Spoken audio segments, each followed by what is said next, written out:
सर्व विद्यार्थ्याचं पुन्हा एकदा हार्दिक स्वागत। विद्यार्थी मित्रांनो, आज आपण लोकसंख्या वाढीच्या संदर्भामध्ये या ठिकाणी चर्चा करणार आहोत। आपल्या दुसऱ्या युनिटमधला दुसरा भाग लोकसंख्या वाढ हा त्या ठिकाणी आज आपण पाहणार आहोत। लोकसंख्या वाढ आणि वितरण या संदर्भामध्ये या ठिकाणी आपण चर्चा करणार आहोत।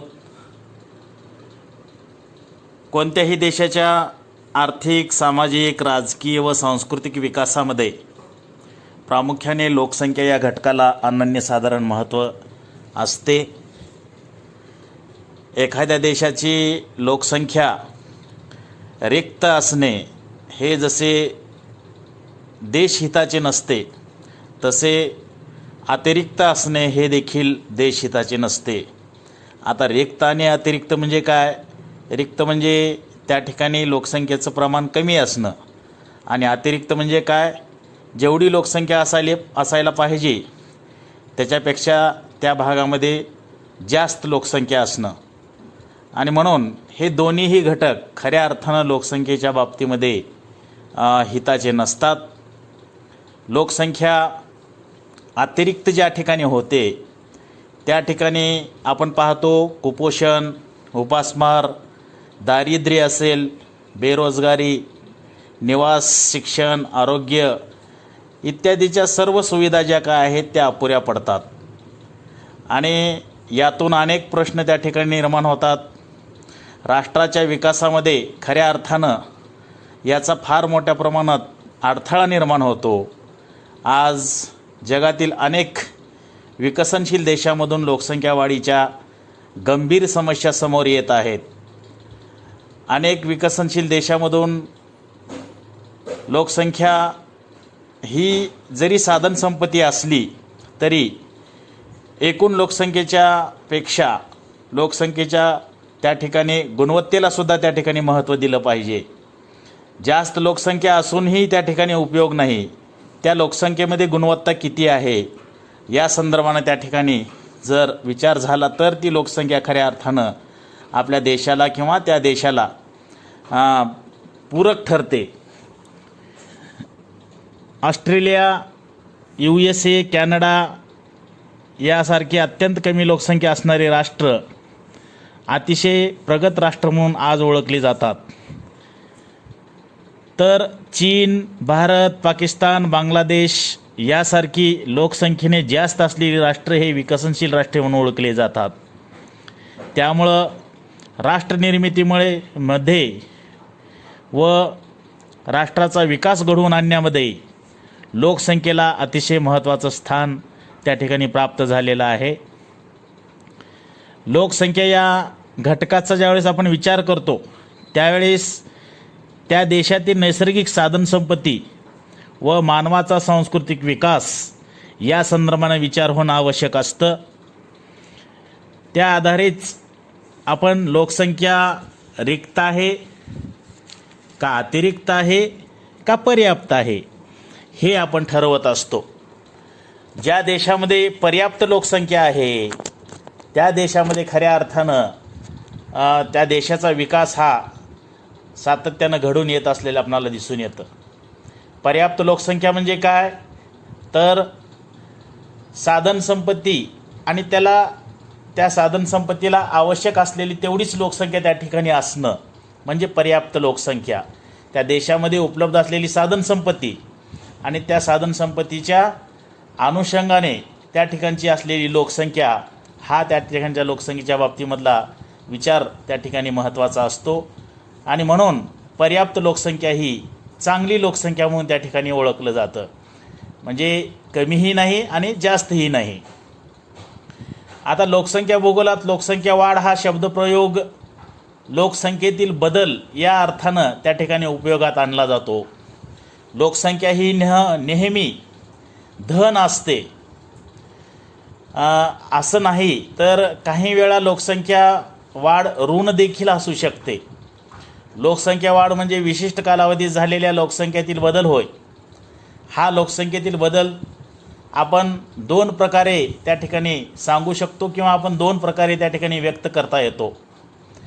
एकूण लोकसंख्येत विशिष्ट कालावधीमध्ये झालेला बदल हा एक प्रकार झाला आणि दुसरा प्रकार आहे प्रतिवर्षी प्रतिशेकडा लोकसंख्येत झालेला बदल. आता दुसऱ्या पद्धतीला लोकसंख्या वाढीचा वार्षिक दर या ठिकाणी असं म्हटलं जातं.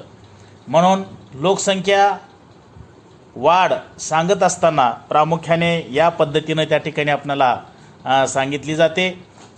ज्यावेळेस आपण लोकसंख्येचा विचार करतो त्यावेळेस आपणाला जागतिक लोकसंख्येच्या बाबतीमध्ये थोडासा त्या ठिकाणी चर्चा करणं आवश्यक आहे. जागतिक लोकसंख्या वाढ ही कशी झाली किंवा जागतिक लोकसंख्या वाढ म्हणजे काय, या संदर्भामध्ये आज या ठिकाणी आपणाला थोडीशी त्याच्यावर आपण चर्चा करूयात. जगातील लोकसंख्या वाढीचा आपणाला पहिल्यांदा इतिहास पाहावा लागेल. जगातील लोकसंख्या वाढीचा इतिहास. आता या मुद्द्याच्या अनुषंगाने जर आपण विचार केला तर पृथ्वीची निर्मिती झाल्यानंतर पृथ्वीवर मानवजातीच्या उत्क्रांतीचा कालावधी हा 5 लक्ष वर्षापासून 1 लक्ष वर्षापूर्वीपर्यंत वेगवेगळ्या शास्त्रज्ञांनी त्या ठिकाणी निश्चित केलेला आहे. म्हणजे याच्यामध्ये एकवाक्यता आपणाला दिसून येत नाही. जवळपास 5 लक्ष वर्षापासून लोकसंख्या या ठिकाणी अस्तित्वात असलेलं त्या ठिकाणी सांगण्यात येतं. मानववंशशास्त्रज्ञ, जीवशास्त्रज्ञ तसेच मानवी भूगोल तज्ज्ञामध्ये मानवाच्या उत्पत्तीच्या संदर्भात मानवाची पृथ्वीवरच्या उत्पत्तीच्या पृष्ठभागावर केव्हा झाली, कोठे झाली याबद्दल प्रामुख्याने एकवाक्यता आढळत नाही. त्यामुळेच मानवाच्या उत्क्रांतीच्या शेवटच्या टप्प्यातील होमोसेपियन हा नवमानव जो आजच्या मानवासारखा दिसतो त्याच्या कालावधीविषयी सुद्धा तज्ज्ञामध्ये एकमत आढळत नाही. म्हणजे लोकसंख्येचा इतिहास पाहत असताना मानव पृथ्वीवर कधी आला हा त्या ठिकाणी जर आपण त्याचा विचार केला तर वेगवेगळ्या तज्ज्ञामध्ये वेगवेगळं मतं असं आहेत असं त्या ठिकाणी आपण म्हणजे त्या ठिकाणी सांगू शकतो. होमो म्हणजे मानव व सेपियन म्हणजे शहाणा. शहाण्या माणसाचं अस्तित्व पृथ्वीवर कधी आलं किंवा तो माणूस कधी पृथ्वीवर आला याविषयी सुद्धा आपण मगाशी म्हटल्याप्रमाणे काय एकवाक्यता नाही. हा कालावधी इसवी सन पूर्व 1 लक्ष ते इसवी सन पूर्व 35,000 असा मानला जातो. इसवी सन पूर्व काळात आश्मयुगामध्ये इंग्लंडमध्ये केवळ 250 माणसं होती असा अंदाज व्यक्त केला जातो. प्रागैतिहासिक काळात जगात भूमध्य समुद्राभोवतालचा जो काही प्रदेश आहे त्या प्रदेशामध्ये दक्षिण आशियामध्ये नैऋत्य व पूर्व आशिया या प्रमुख 3 क्षेत्रामध्ये लोकसंख्या केंद्रित झाली होती. उत्तर युरोप, मध्य व उत्तर आशिया, मध्य व दक्षिण आफ्रिका, ऑस्ट्रेलिया, न्यूझीलंड, उत्तर व दक्षिण अमेरिकेत अतिविरळ स्वरूपामध्ये त्या ठिकाणी लोकसंख्येची वस्ती होती किंवा लोकांच्या वस्त्या होत्या आणि त्यासुद्धा आदिवासी स्वरूपामध्ये असलेले आपल्याला पाहायला मिळतात. इसवी सन पूर्व 12,000 ते 10,000 वर्षापूर्वी पृथ्वीच्या पृष्ठभागावर शेतीचा आरंभ झाला असावा असं त्या ठिकाणी तज्ज्ञांचं मत आहे. म्हणजे त्याच्या अगोदर मानव हा आदिमानव स्वरूपामध्ये जीवन जगत होता. ज्यावेळेस मानव वस्ती करून राहायला लागला त्यावेळेस तो शेती करू लागला आणि या शेतीचा उगम कधी झालेला आहे तर 12,000 कधी इसवी सन पूर्व 12,000 ते 10,000 वर्षापूर्वी झालेला असावा असं तज्ज्ञांचं मत या ठिकाणी आहे. हा मानवी उत्क्रांतीच्या इतिहासामधील एक महत्त्वाचा टप्पा समजला जातो. कारण काय तर मानव हा इतर प्राण्याप्रमाणे फिरत होता, तो स्थिर नव्हता आणि शेती ज्यावेळेस तो करायला लागला त्यावेळेस मानवामध्ये स्थैर्य प्राप्त झालं, तो एकत्रित राहू लागला. म्हणून हा मानवाच्या इतिहासातील अतिशय महत्त्वाचा टप्पा विकासाचा मानला जातो. वनस्पती व प्राण्याविषयी झालेले ज्ञान, त्यातून शेतीचा झालेला आरंभ, यातून मानव काय झालेला आहे, स्थायी स्वरूपाचं जीवन त्या ठिकाणी जगू लागलेलं आहे. या अगोदर मानव काय करत होता, तर जंगलातील कंदमुळे गोळा करून, शिकार करून व निसर्गात उपलब्ध असलेल्या फळावर आपली उपजीविका करत होता. इतर प्राण्यापेक्षा उपजतच मानवाकडे प्रामुख्याने काय आहे, तर बौद्धिक क्षमता आहे, मानवाकडे दूरदृष्टी आहे, मानवाकडे कल्पकता आहे, श्रम करण्याची प्रवृत्ती, साधनसंपत्तीचा उपयोग मानव करू शकतो. आणि म्हणून इतर प्राण्यापेक्षा मानव काय आहे, तर श्रेष्ठ आहे. अन्न या गरजेची जी काही प्रमुख गरज आहे, या गरजेची प्रामुख्याने जर मानवानं सोडवणूक केली असेल तर ती आहे शेतीच्या माध्यमातून. आणि म्हणून मानवानं शेती या ठिकाणी शेतीची सुरुवात केली. शेतीचा उदय झाल्यापासून मानवाचा विकास पूर्वीपेक्षा जास्त गतीनं त्या ठिकाणी सुरू झालेला आपणाला दिसून येतो. तरी जन्म व मृत्यू यांचे प्रमाण उच्च असल्यामुळं जागतिक लोकसंख्येचा वाढीचा जो काही हा वेग आहे तो अतिशय मर्यादित स्वरूपामध्ये होता. कारण जन्म जरी उच्च स्वरूपाचे असले तरी मृत्यूसुद्धा तेवढ्याच प्रमाणात त्या कालखंडामध्ये होत होते. आता ते का होत होते, कसे होत होते, त्या संदर्भामध्ये आपण येणाऱ्या पुढच्या काही तासिकेमध्ये त्याच्यावर वेगळ्या स्वरूपामध्ये आपण त्यावेळेस सांगणारच आहोत. परंतु त्या कालखंडामध्ये जन्माबरोबर मृत्यूचं प्रमाणसुद्धा जास्त होतं. म्हणून वेग हा अतिशय कमी किंवा मर्यादित स्वरूपात होता. इसवी सन पूर्व 300 मध्ये भारताची लोकसंख्या 10 कोटीच्या आसपास होती. बघा, इसवी सन पूर्व 300 मध्ये भारताची लोकसंख्या 10 कोटीच्या आसपास होती. ती इसवी सन 1650 पर्यंत सुमारे 2000 वर्षाच्या कालखंडामध्ये अनेक वेळा चढ उतार होऊन तेवढीच राहिलेली आढळते. म्हणजे जवळपास 2000 वर्ष ही लोकसंख्या 10 कोटीच्याच आसपास होती. याच्यामध्ये थोडेसे उतार चढ झाले, परंतु स्थिर तेवढीच होती. कारण जन्माबरोबर मृत्यूचं प्रमाणसुद्धा काय होतं, उच्च होतं. इसवी सन 1 ते इसवी सन 1650 पर्यंत जागतिक लोकसंख्या वाढीचा वेग अतिशय नगण्य होता. जसा भारताचा होता तसंच जागतिक लोकसंख्येचा वेगसुद्धा अतिशय नगण्य होता. इसवी सन 1 मध्ये जगाची लोकसंख्या फक्त 25 कोटी होती व लोकसंख्येचा वार्षिक दर 0.01% एवढा होता. इसवी सन 1300 मध्ये जगाची लोकसंख्या 40 कोटी एवढी होती व लोकसंख्येचा वाढीचा वेग जो आहे तो 0.01% एवढाच होता. म्हणजे त्याच्यामध्ये काही बदल झालेला आपणाला दिसून येत नाही. म्हणजेच 1300 वर्षाच्या कालावधीमध्ये जगाची लोकसंख्या फक्त 15 कोटीने वाढलेली आपणाला दिसून येते. इसवी सन 1650 मध्ये जगाची लोकसंख्या 50 कोटी होती व लोकसंख्या वाढीचा दर 0.01 वरून 0.1% एवढा होता. याचाच अर्थ असा होतो 350 वर्षाच्या कालावधीमध्ये लोकसंख्या फक्त 10 कोटींनी त्या ठिकाणी वाढलेली आपणाला आढळून येते. लोकसंख्येमध्ये इसवी सन 1 ते 1650 पर्यंत मोठी वाढ झालेली नव्हती. यावरून हे सिद्ध होतं. कारण या काळामध्ये मानवी जीवावर पूर्णपणे नैसर्गिक घटकाचं काय होतं, तर नियंत्रण होतं. युद्ध, दुष्काळ, महापूर, चक्रीवादळे, रोगराई, विपरीत हवामान, अन्न टंचाई इत्यादी वेगवेगळ्या कारणामुळे त्या ठिकाणी त्यावेळेसचं मृत्यूचं प्रमाण जास्त असल्याचं आपल्याला पाहायला मिळतं. जन्मप्रमाण जास्त असूनही लोकसंख्या वाढीचा दर अतिशय कमी होता. इसवी सन 1650 मध्ये 50 कोटी असणारी जगाची लोकसंख्या इसवी सन 1850मध्ये 100 कोटी झाली.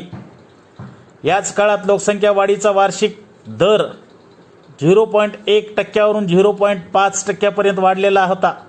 म्हणजेच इसवी सन 1 मध्ये असणारी लोकसंख्या, जगाची लोकसंख्या 25 कोटी लोकसंख्या दुप्पट होण्यासाठी किंवा 50 कोटी होण्यासाठी 1650 वर्षे लागले. हीच लोकसंख्या 1650 मध्ये असलेली 50 कोटी लोकसंख्या 200 वर्षाच्या कालखंडामध्येच दुप्पट झालेली आपल्याला पाहावयास मिळते. म्हणजेच 1850 मध्ये ती 100 कोटी लोकसंख्या झालेली आहे. असे असले तरी हा लोकसंख्या वाढीचा वेग भयावह किंवा काळजी करण्यासारखा नव्हता. इसवी सन 1650 ते 1800 या काळात शेतीविषयक फार मोठ्या प्रमाणात सुधारणा झाल्या. स्थिर राजकीय परिस्थिती त्या ठिकाणी असलेली आपल्याला पाहावयास मिळते. स्थल व जलमार्गावरील वाहतुकीचा विकास याच कालखंडामध्ये पाश्चात्य देशामध्ये झालेला आपल्याला दिसून येतो आणि म्हणून त्या ठिकाणी लोकसंख्या वाढीचा दर हा जास्त होता. याच काळामध्ये युरोपियन वसाहतीच्या प्रदेशात ही वाढ होत गेली. युरोप खंडातील अनेक देशांनी वसाहती निर्माण केल्या. आफ्रिका, आशिया, अमेरिका इत्यादी देशात युरोप लोकांच्या वसाहती निर्माण झाल्या आणि या वसाहती निर्माण झाल्यामुळं त्या ठिकाणी लोकसंख्या वाढीचा दर हा प्रामुख्याने वाढलेला आपणाला दिसून येतो. त्याचबरोबर औद्योगिक क्रांतीनंतर सर्वप्रथम युरोप खंडामध्ये, नंतर अमेरिका व आशिया खंडामधील इतर राष्ट्रांमधून औद्योगिक विकासाबरोबर इतर अनेक क्षेत्राचा विकास जलद गतीने होऊ लागला. जसजशी मानवाच्या शास्त्रीय आणि तांत्रिक ज्ञानामध्ये भर पडत चालली तसतसा उद्योग असेल, कृषी, वाहतूक, संदेशवहन, वैद्यकीय क्षेत्राचा विकास या सगळ्या गोष्टीमध्ये प्रामुख्याने प्रगती होत गेली. याचाच परिणाम दुष्काळ, पूर, भूकंप, चक्रीवादळ, साथीचे रोग, कुपोषण, उपासमार यामुळे जे मृत्यूचे प्रमाण जास्त होत होते ते अतिशय जलद गतीने कमी होऊ लागले. त्या प्रमाणात जनन दरामध्ये घट न झाल्यामुळं त्या ठिकाणी लोकसंख्येचा वाढ किंवा लोकसंख्येची वाढ ही मोठ्या प्रमाणात झालेली आपणाला दिसून येते.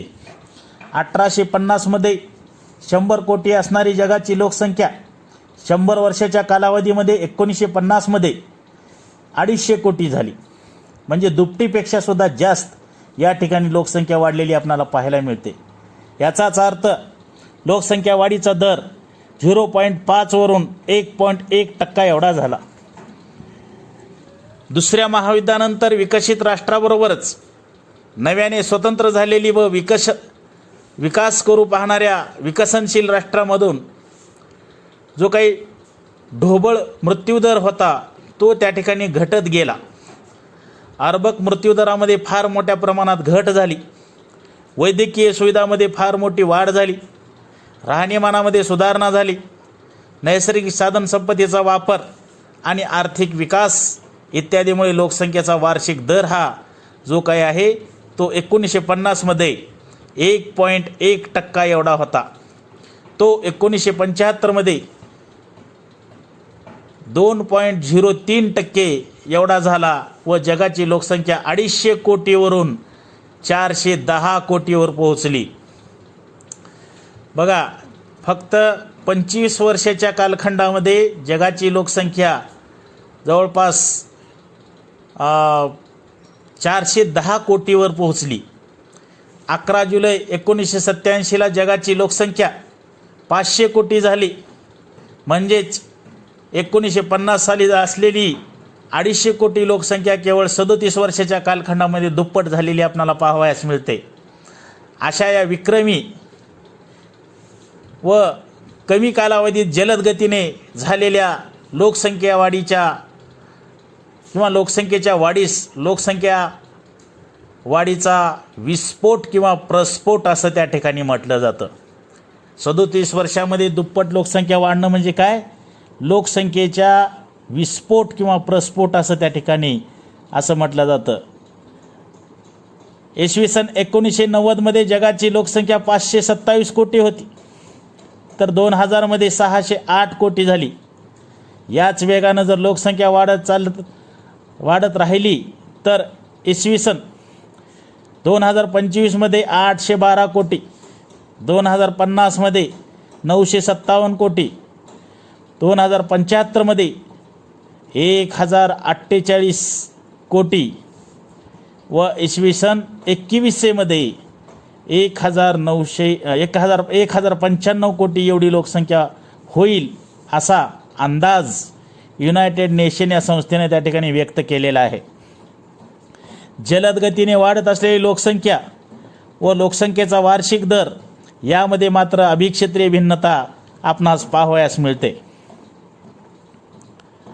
पश्चिम व पूर्व युरोपमध्ये देश रशिया, कॅनडा, USA, चीन, जपान, ऑस्ट्रेलिया, न्यूझीलंड इत्यादी देशात लोकसंख्या वाढीचा त्या ठिकाणी मंद गतीनं वेग त्या ठिकाणी होता.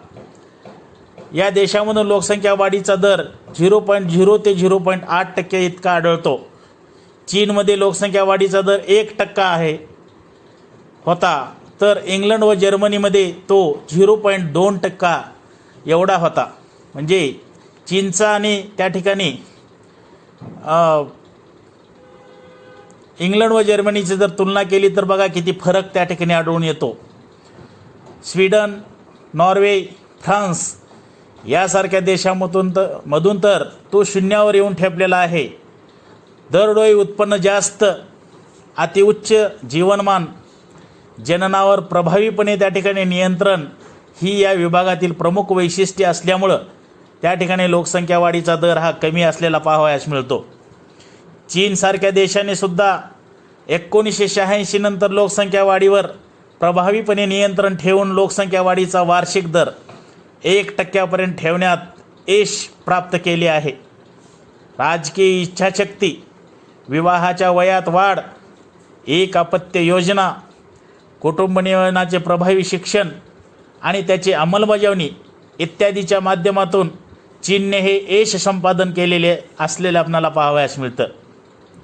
जलद लोकसंख्या वाढीच्या प्रदेशामध्ये आफ्रिका, पश्चिम आशिया, भारतीय उपखंड,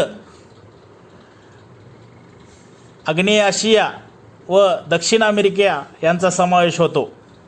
या विभागात लोकसंख्या वाढीचा वार्षिक दर सरासरी 2.5% इतका आहे. पाकिस्तानमध्ये तोच दर 3.1%, भारतामध्ये 2.1%, केनियामध्ये 3.8 पर्यंत हा वार्षिक दर या ठिकाणी आढळतो.